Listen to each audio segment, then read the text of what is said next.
বিসমিল্লাহির রহমানির রহিম। বাংলাদেশ মানব জোটের পক্ষ থেকে আমি কাজী মোশাররফ হোসেন, লস অ্যাঞ্জেলেস থেকে।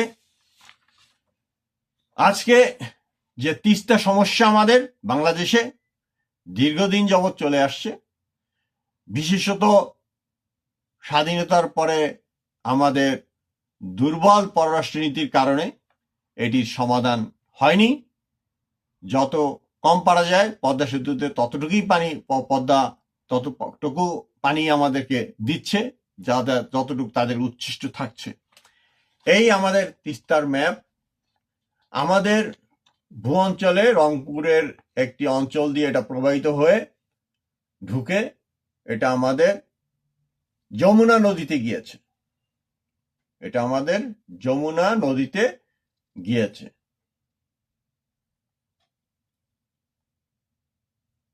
এখন এই তিস্তা আমাদের বাংলাদেশ ভূখণ্ডে 70 মাইল মতো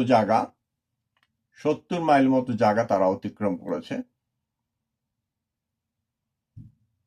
এবং এই তিস্তা নিয়ে অনেক কাহিনী হচ্ছে, কখনো ইন্ডিয়ার সাথে, কখনো চায়নার সাথে। মানে এখানে আমাদেরকে যে পানি জমা করার জন্য শুষ্ক মৌসুমে রাখার জন্য ইন্ডিয়ার সাথে ঘোরাঘুরি, পাকিস্তানের সাথে ঘোরাঘুরি, মানে ফান্ড কালেকশন এবং ভাগ খাওয়া, এই চিন্তায় আছে। কিভাবে এটা নিয়ে ওই খননের নামে, জলাধার নির্মাণের নামে একটা ভাগ খাওয়ার পরিকল্পনা, দেশকে বিক্রি করে দেওয়ার একটা পরিকল্পনা চলতেছে। তাহলে এই তিস্তা আমরা কি করব? তিস্তার আমাদের অববাহিকায় প্রতি বছর বন্যা হচ্ছে। হ্যাঁ, আমাদেরকে অবশ্যই এটার ব্যবস্থা নিতে হবে। বিভিন্ন দেশ 70 মাইল না, 700 মাইল পর্যন্ত বাঁধ নির্মাণ করেছে। 700 মাইল পর্যন্ত বা তার চেয়েও বড় করেছে, বড় বড় জলাধার নির্মাণ করেছে। আমরা এখন কি করতে পারি? হ্যাঁ, এটির দায় দায়িত্ব পুরোপুরি আমাদের নেভিকে দিতে হবে।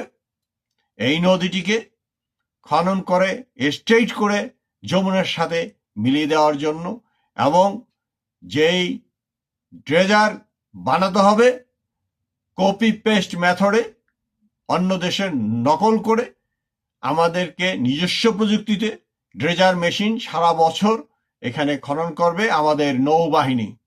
এটাকে স্ট্রেইট করে এই নদী কেটে যমুনার সাথে মিশিয়ে দিতে হবে। দুই পারে বিশাল আকারে বাঁধ দিতে হবে 30 ফুট উঁচু করে। সেখানে রপ্তানি জোন তৈরি করতে হবে। প্রজেক্ট আমাদেরকেই করতে হবে। এই সাধারণ প্রজেক্ট প্রকৃতির সঙ্গে সামঞ্জস্য রেখে, আমাদের অর্থনীতির সাথে সামঞ্জস্য করে আমাদেরকেই তৈরি করতে হবে। কিন্তু আমরা কি করতেছি? আমরা দৌড় পারতেছি, কখনো চীনা যাচ্ছি, কখনো ইন্ডিয়াতে যাচ্ছি। চীনের প্রজেক্টই হোক, ইন্ডিয়ার প্রজেক্টই হোক, আমাদের সমস্যা আমরা নিজেরা যদি করি, যদি এটি প্রতি বছর আমরা 1 মাইল করেও করতে পারি, আমাদের 70 বছর লাগবে। কিন্তু 700 বছরের জন্য লোন করে, দেশ বিক্রি করে এই প্রজেক্টের জন্য চায়না থেকে বা ইন্ডিয়া থেকে কোনো পয়সা নেওয়া যাবে না। আমাদের নিজস্ব অর্থায়নে, নিজস্ব জনবলে স্বপ্রণোদিত হয়ে যারা শ্রমিক হিসেবে কাজ করতে চায় দেশের জন্য, তাদের মাধ্যমে, আমাদের নৌবাহিনীর মাধ্যমে এই নদীকে স্ট্রেইট করে কেটে দিতে হবে। জলাধার যেখানে যেখানে দরকার সেখানে সেখানে নির্মাণ করতে হবে। দেশের সম্পদ দেশেই রাখতে হবে। এইগুলো ইন্ডিয়ান ভাওতাবাজি, বাংলাদেশ সরকার এক ধরনের ভাওতাবাজি, যে আমাদের তিস্তা চুক্তি হবে। আমাদের তিস্তা চুক্তির কোনোই দরকার নাই, বরং তিস্তা নদীকে জেনারেল এরশাদ এখানে একটি বাঁধ নির্মাণ করেছেন। এই তিস্তা নদীকে আরো শক্তিশালী বাঁধের মাধ্যমে বা এই নদীকে নিয়ন্ত্রণ আমাদেরকেই করতে হবে, এবং এই বন্যা থেকে যারা আমরা রক্ষা পাইতে পারি সেই চেষ্টাটাই করতে হবে নিজস্ব অর্থায়নে। এর কোনো বিকল্প নাই। সমগ্র বাংলাদেশের সচেতন জনগণকে এখানে বলে দিতে চাই যে ইন্ডিয়ার মাধ্যমেই এই টাকা আনা হোক বা চায়নার মাধ্যমে যদি লোন করে এই কাজ করা হয়, মূল ব্যাপারটা দাঁড়িয়ে আছে যে পশ্চিমবঙ্গের যে মুখ্যমন্ত্রী তিনি পানি দেবেন কিনা।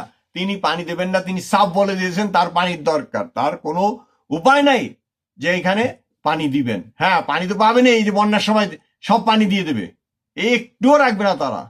যত পানি চান শুষ্ক মৌসুমে সব পানি বর্ষা মৌসুমে তারা দিয়ে দেবে।